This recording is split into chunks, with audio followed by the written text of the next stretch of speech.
E aí pessoal, tudo bem com vocês? Está começando o Tá Ligado na Cidade, aqui na TV Câmara São José. Como é que vocês estão? Tudo certo por aí? Espero que sim, viu? Se preparem porque o tema de hoje está bem perto de você. Hoje a gente fala sobre saúde pública e o direito de acesso aos medicamentos. Bora? Hoje, mais de 95% dos medicamentos e insumos fornecidos por meio de programas como o Farmácia Popular, por exemplo, são distribuídos gratuitamente. O que temos que fazer para conseguir acesso a esses recursos? E quando o medicamento necessário não é distribuído? Quais são os meios legais para ter acesso a um remédio de alto custo? Quem responde às nossas dúvidas é o assistente social Fábio Alexandre Gomes e o defensor público José Luiz. E tem ainda o Tá na Rua, para ouvir os moradores da cidade e a atividade legislativa que fala sobre os trabalhos da Câmara Municipal. Vamos nessa, porque o Tá Ligado tá começando.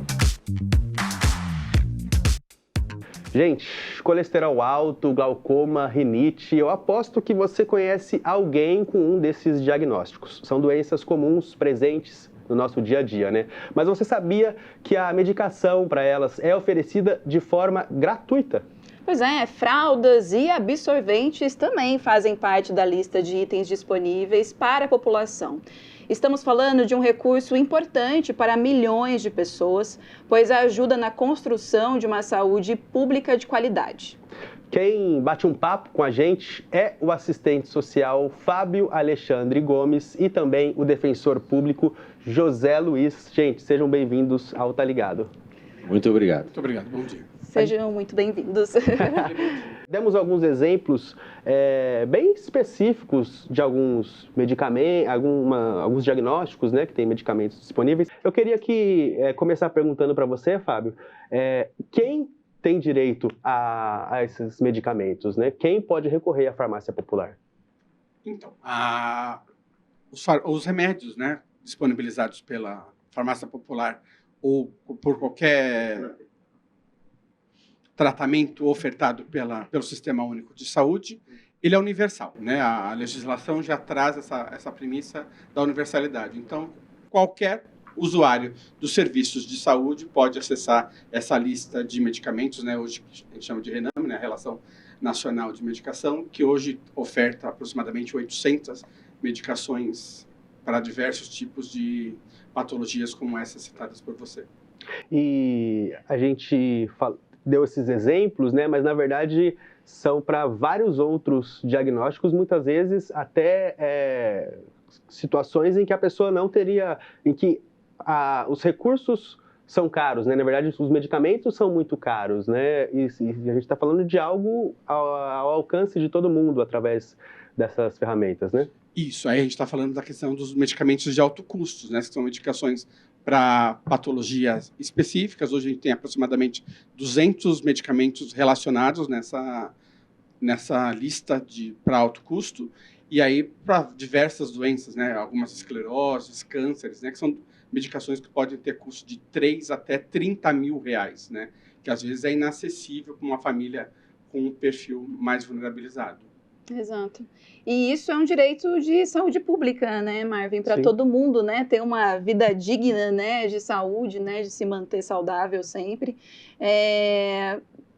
Agora, meu caminho agora para a pergunta para o José Luiz.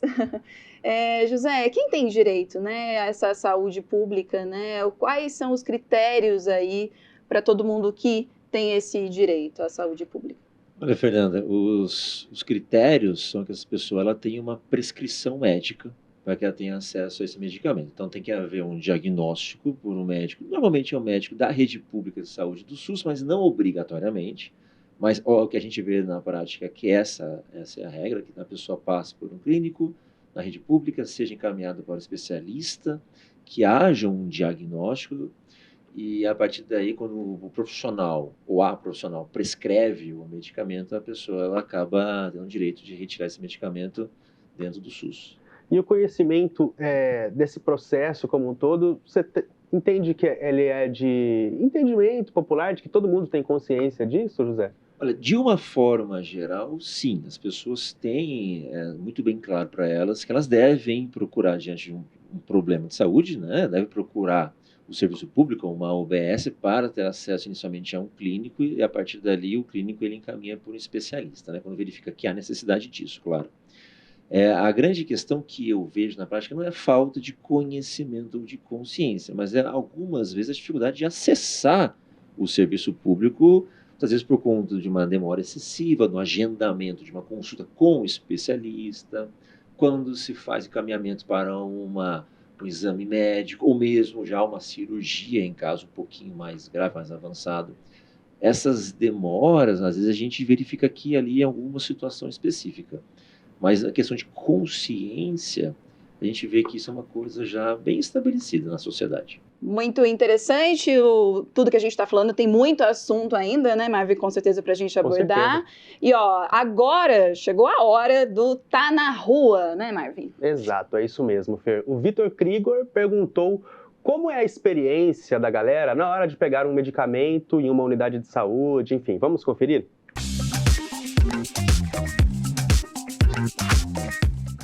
Você aí de casa já precisou pegar um remédio numa farmácia pública ou numa UBS, mas chegou lá e não encontrou? Ou pegou sua receitinha, chegou lá, apresentou e deu tudo certo? Hoje no Tá na Rua a gente veio para o centro da cidade saber qual é a experiência da galera com acesso aos medicamentos no sistema público de saúde. Será que tá tudo certo? Será que tá complicado? É o que a gente vai saber agora. Bora lá!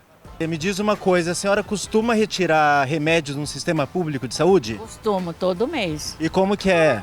Pra mim é ótimo, Dá tudo certinho, chega lá, apresenta a receita e tira tudo? tudo. Só os remédios mais caros, que daí eu tenho que comprar. Me diz uma coisa, você já precisou retirar remédio no sistema público de saúde, numa farmácia popular? Sim.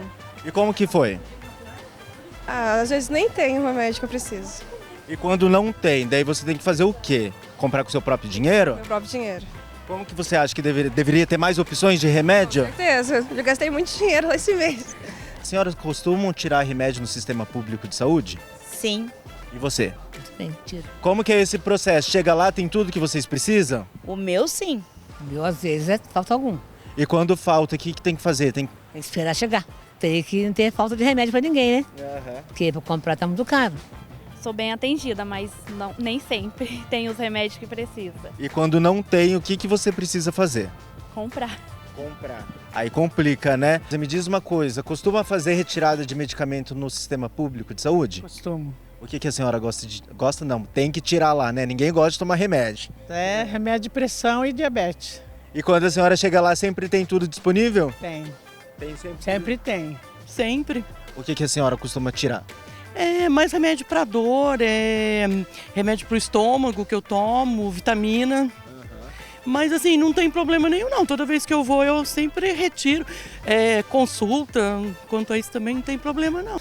E aí, deu para sentir como tá a situação? Pelo que eu entendi, as pessoas têm ido até a UBS e têm encontrado os remédios que estão procurando. Uma pessoa ou outra precisa aguardar um pouquinho ou recorrer a uma farmácia particular. A gente vai continuar de olho, vai continuar torcendo para que dê tudo certo para todo mundo. Eu fico por aqui, espero que vocês tenham gostado. Até a próxima. Tchau. Muito bom. Muito bom. Pois é, teve respostas variadas, mas a maioria mais velha consegue acesso, mas as mais novas não têm tanto acesso, né? José Luiz, doutor, eu queria saber quais são os meios legais, né, para quem não consegue esse acesso a esse medicamento, né? Queria que você falasse rapidamente, por favor. As pessoas que não têm acesso ao medicamento, porque o poder público não disponibiliza, a única via que sobra para elas, como as únicas vias, como as pessoas mencionaram, seja adquirindo uma farmácia privada e aí pagando o custo do medicamento, ou seja, tendo que entrar com uma ação judicial para que o Poder Judiciário obrigue o Poder Público, a Estado e município, em alguns casos a União, um caso um pouco mais excepcional, mas que o Estado e o município, eles arquem com esse custo, eles adquiram esse medicamento e forneçam para as pessoas. E tem critérios para quais, não sei se uma categorização desses medicamentos ou um momento certo para a pessoa fazer o pedido, José? Sim, assim, a gente tem que separar assim, quais medicamentos o poder público não fornece. Existe uma relação nacional de medicamentos, que é chamada RENAME, né, de onde até já foi falado, em que são medicamentos obrigatórios que o Estado deve fornecer e, invariavelmente, ele fornece. Às vezes, a gente tem algum problema de desabastecimento, Mas, de uma forma geral, né, a gente viu, as pessoas têm acesso a esses medicamentos. Há outros medicamentos que não constam nessa relação. Então, muitas vezes, profissionais da rede pública, os médicos e as médicas, fazem o diagnóstico de uma enfermidade, uma doença, prescrevem algum medicamento e esse medicamento não está nessa relação nacional. Aí sim é necessário ingressar com uma ação judicial. E, Fábio, alguma coisa te chamou a atenção na opinião da galera? O que me chamou a atenção é que a assistência farmacêutica, né, ela dá conta desse território de saúde de uma forma bem efetiva, como a maioria dos casos apresentou. O que me chama bastante atenção quando você fala dessa juventude, a gente não pode esquecer dessa juventude, a imediaticidade é muito comum, né, de eu passar hoje no médico e eles estão assim, às vezes demora.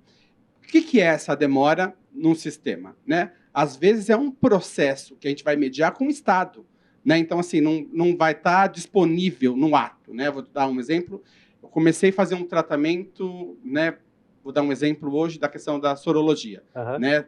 HIV positivo. Então, assim, tem todo um exame que você vai precisar fazer. O processo de aquisição exige alguns exames. Então, assim, a atenção básica vai ter que dar conta, agenda esse exame, né? Então, costuma demorar ali um processo para tramitar, para você chegar, receber essa medicação. Legal. Muito bom. A gente vai ter que ir para o intervalo de novo, o papo tá muito bom, a gente vai fazer mais uma pausa. Hora do, como eu disse, do primeiro intervalo, e a gente volta já.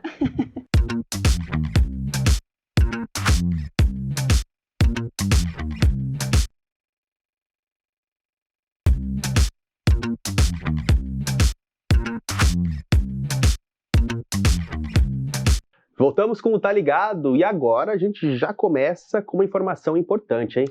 São José tem uma lei que autoriza o fornecimento e a distribuição de absorventes higiênicos para mulheres em situação de vulnerabilidade social, mulheres em situação de rua e adolescentes em fase escolar. O objetivo é garantir o direito à saúde e reduzir a desigualdade social. Essa lei é um marco para a conscientização sobre o tema, porque colabora para o entendimento da menstruação como um processo natural do corpo.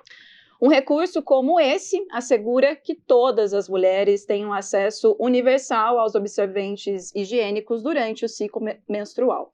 Uma iniciativa importante para promover a saúde e a dignidade. Agora sim a gente retoma o papo com os nossos convidados, o assistente social Fábio Alexandre Gomes e o defensor público José Luiz. Gente, como que vocês veem esse assunto, né, Fer? Exato. É um assunto muito amplo, que tem várias implicações, né, Fábio? Sim, acho que é de grande importância, a gente só não pode esquecer que essa conquista municipal, ela é fruto de um movimento grande de mulheres nessa cidade. Né? O movimento de mulheres São José tem um movimento de mulheres muito fortalecido e, assim, o movimento da infância também traz, isso são questões que foram discutidas nas conferências municipais de criança e adolescente já há algum tempo, né, de saúde, disso ser um direito de acesso, né? A população em situação de rua mesmo, hoje, tem uma política pública que garante linhas de cuidado, essas pessoas precisam estar referenciadas também no território. A rua é um território de cuidado em saúde. E hoje ofertar o absorvente, a gente garante que essa mulher em situação de rua também tenha essa garantia de direito importante. E a Defensoria Pública esteve, né, muito presente para que isso acontecesse também, né, José? Não, sem dúvida alguma. Essa é uma pauta antiga da Defensoria Pública, né? Especificamente sobre o tema da questão do cuidado feminino. Isso para a Defensoria é algo muito relevante, porque nós temos dentro da nossa instituição os colegas e pessoas destinadas a tratar questões envolvendo direitos específicos das mulheres, né? Então, para a Defensoria Pública, a gente viu com bons olhos, muita felicidade, quando a gente teve a notícia de que essa lei foi aprovada no nosso município. E tem uma questão dentro disso também, né, Fer? Se tratando, por exemplo, da adolescentes em fase escolar, né? Às vezes, essa questão se transforma num impedimento de ir para a escola, né? Tem uma pesquisa da Unicef falando a respeito disso, de que uma grande parcela das pessoas acabam não indo para a escola justamente por causa disso, né? Ou indo ao trabalho também, isso. Né? Sim. E aí você vê que existe uma implicação com a questão da educação também, né? Quer dizer, o tema da saúde, ele, na minha opinião, não sei se o Fábio concorda, ele não fica restrito à questão especificamente da saúde. Ele é um tema transversal. Quando a gente fala sobre adolescentes, crianças, mas também jovens adultos, ele vai resvalar na questão da educacional, na questão do trabalho também, que acaba sendo implicado quando a pessoa ela não tem acesso de maneira adequada ao sistema de saúde. Então, na verdade, a saúde em si ela acaba tendo uma implicação transversal na vida de todo mundo, né? Eu acho que o tema dos adolescentes, a questão do absorvente e do ciclo menstrual, como você colocou, acho que é um belo exemplo de como é importante o poder público auxiliar o cidadão e as famílias nessa questão da saúde, porque ela tem implicações em outras áreas da vida das pessoas também. Né, acho que fica uma questão que a gente vem abordando, a questão da educação, da comunicação principalmente. Acho que o mínimo de conversa, né, de você falar ali com o outro, né, entender qual a necessidade do outro também. Eu acho que comunicação em saúde é algo super importante, mas a gente fala de comunicação inserida num contexto de acolhimento em saúde, né? O serviço de saúde ele precisa ser acolhedor.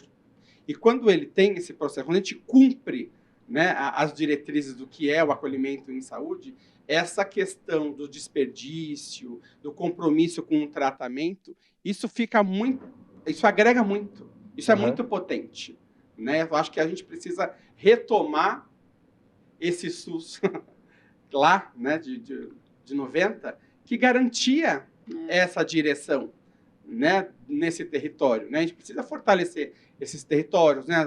Os profissionais da CS fazem um trabalho excelente dentro desses territórios, né? Então, assim, o médico, o trabalho naquele território não é só feito pelo médico. Tem outros profissionais que precisam somar nessa questão, né? Hoje, a escola está inserida nesse território de saúde. Então, assim, ter um psicólogo, um assistente social na escola fortalece muito esse link entre essas políticas, que é isso que a gente estava conversando da questão da universalidade, né? Então, assim, é trazer também essa saúde nessa discussão dentro do próprio ambiente escolar. Acho que isso também soma e potencializa bastante essa questão trazida. E tem dentro disso também a questão de informação e informatização, né? Hoje em dia, por exemplo, as pessoas recebem a mensagem no celular através do sistema SUS, né, de o dia da consulta ou o seu remédio está disponível, tudo isso faz parte disso, né? São ferramentas tecnológicas importantíssimas, né? Importantíssimas. E como a Defensoria Pública pode acabar ajudando nessa linha, né, nessa questão da comunicação? Vocês têm esse trabalho, né, de ter esse contato com o público, né?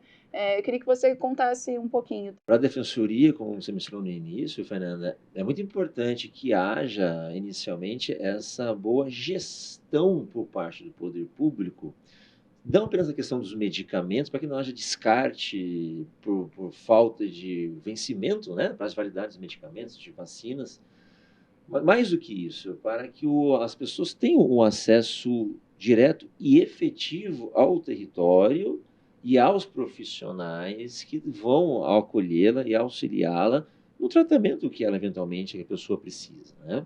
A gente não pode esquecer que toda notícia que a gente vê sobre descarte de medicamentos, etc., é uma notícia triste, porque é dinheiro público que está sendo jogado fora, na verdade é isso. Exato. É importante cobrarmos uma gestão eficiente, um diálogo eficiente entre os diversos níveis do nosso Estado, do governo federal, lá por meio do Ministério da Saúde, a Secretaria Estadual de Saúde, as municipais também, para que esses medicamentos sejam recebidos na ponta, lá nas UBS, nas farmácias de cada município do nosso estado e do nosso país, mas mais do que isso, que as pessoas tenham efetivo acesso a esses medicamentos e aos tratamentos de uma forma geral. Então, a escola entra de uma maneira muito importante nesse link que pode ser feito com as pessoas. Os profissionais do serviço social têm uma responsabilidade e uma função primordial também. A Defensoria Pública, com esse lado mais jurídico, acaba prestando um auxílio também para que as pessoas que, infelizmente, tenham a necessidade de procurar o poder judiciário para ter acesso aos medicamentos, muitas vezes estão disponíveis, só que não chegam a elas. Mas eu tenho certeza que agora, depois de assistir o Tá Ligado, a galera vai ter uma noção. Quem ainda não tem, vai ter uma noção de tudo Tomara. isso. Gente, eu gostaria de agradecer a presença de vocês aqui. Infelizmente, nosso tempo está chegando no fim já. Foi um prazer ter vocês aqui no Tá Ligado. Olha, eu que agradeço, a Defensoria Pública fica sempre à disposição. Muito obrigada, Eu também viu? agradeço a oportunidade e espero ter auxiliado no esclarecimento necessário. Com certeza. Com certeza auxiliou, Fábio, né, Fer? José, é isso, né, Marvin? Foi muito bom o papo. Exatamente. Agora a gente faz um rápido intervalo aqui no Tá Ligado, mas ainda tem mais, né, Fer? Sim, a gente tem o nosso colunista, Lucas Guerra, que vai falar um pouquinho sobre os trabalhos aqui da Câmara Municipal no quadro Atividade Legislativa. Não sai daí, hein?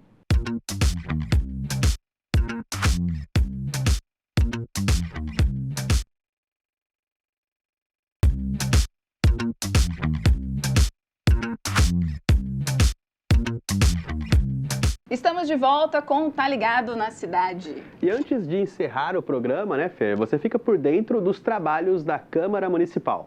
Vamos com o quadro Atividade Legislativa.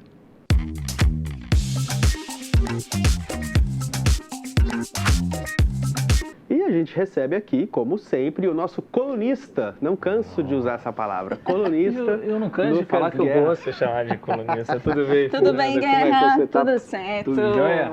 Tudo Vocês jóia. hoje estão Você combinando viu? aí nas Parzinho. blusas, olha só. Parzinho. Só eu estou sentindo frio aqui. Em casa as pessoas não sabem, mas faz frio nesse estúdio. Faz. Eu fico até Faz, assim sim. às vezes assim, de falar. E Guerra, hoje o nosso assunto aqui no Tá Ligado foi o acesso a medicamentos de forma geral, né? A rede pública de saúde oferta centenas de medicamentos diferentes para vários diagnósticos diferentes. E como que a Câmara, né? Qual o olhar da Câmara para um assunto como esse? Não, se a gente for pensar, o trabalho da Câmara quando envolve saúde é muito grande. A gente brinca que essa é uma bandeira praticamente de todos os vereadores, né? Nem vou até tirar o praticamente, é uma bandeira de todos os vereadores, de tão importante é. A saúde também é uma prioridade orçamentária. Então, se a gente pega os orçamentos da cidade, a gente vê ali que saúde e educação estão entre os primeiros lugares, né, de repasses do orçamento municipal. E aqui em São José, inclusive, existe um teto, um limite de teto, né, orçamentário que precisa ser destinado à saúde, e a saúde está sempre acima do teto de repasses, de tão importante que é essa área, esse setor, não só acho que para os vereadores, mas para a gestão da cidade como um todo, né? E eu vim trazer aqui para vocês duas leis que eu acho muito importante, que fala justamente de acesso a medicamentos. Sim. Uma dessas leis, né, aprovada aqui na Câmara, ela cria na cidade um programa municipal que chama Medicamento na Medida. A ideia é pessoas atendidas nas UPAs e no pronto-socorro, no período noturno, que a gente sabe que as UBSs, né, elas fecham durante o período da noite, também aos fins de semana, é onde muitas pessoas às vezes vão recorrer para pegar o medicamento, né, pelo sistema público de saúde. Então, quem for atendido nas UPAs e no pronto-socorro, nesses períodos de fim de semana e à noite, quando as UBSs estão fechadas, poderão receber os medicamentos nas unidades mesmo, tanto no pronto-socorro quanto nas UPAs, sem precisar ir às UBSs, para dar continuidade ao atendimento, né? Às vezes aconteceu algo de urgência, pronto-socorro e a UPA é justamente para atendimento de urgência, é necessário ali tomar um antibiótico ou outro medicamento ali muito importante, às vezes a pessoa teria que esperar ou outro dia ou o fim de semana, né, para conseguir ter acesso a esse medicamento. Então ali não, as próprias unidades, tanto pronto-socorro quanto as UPAs, vão poder garantir esse medicamento para a população. Acho muito importante para a continuidade desse tratamento, principalmente em casos de urgência. O outro projeto é para entrega de medicamentos a domicílio para pessoas com deficiência, idosos ou outras comorbidades, que são medicamentos contínuos. A gente sabe que o uso de medicamento contínuo é fundamental, você não pode parar, né? A palavra diz, né? Contínuo, continuidade. Então, às vezes as pessoas, por não ter condição de ir ou por alguma comorbidade mesmo, não consegue retirar o medicamento no momento certo, então perde aí a continuidade de tratamento, então garantindo esse acesso do poder público, ou seja, o poder público já vai ter, eu preciso entregar para aquela pessoa naquele dia, naquela data, em casa. Então a gente tem aí a saúde da população sendo prioridade também. E isso impacta outras coisas, né? Se você tem acesso ao medicamento contínuo na sua casa no período certo, você não vai precisar, às vezes você conseguiu controlar a sua saúde, não vai precisar de ser atendido às vezes num hospital, né? Ou seja, ocupar um leito de hospital, a gente ganha como um todo. Legal, Perfeito. muito bom. Esses dois, atendendo todas as pessoas com necessidade, né? Isso é importante também, né? Em situações diferentes. Situações diferentes. Inclusão sempre. Obrigadão mais uma vez pela participação aqui no Tá Ligado. Nosso tempo chegou ao fim. Gente, fica aí, né? A mensagem passada no Tá Ligado dessa semana, um assunto muito importante. E a gente volta semana que vem. Tchau, tchau. Cuide-se sempre, gente. Tchau, tchau. Até a próxima.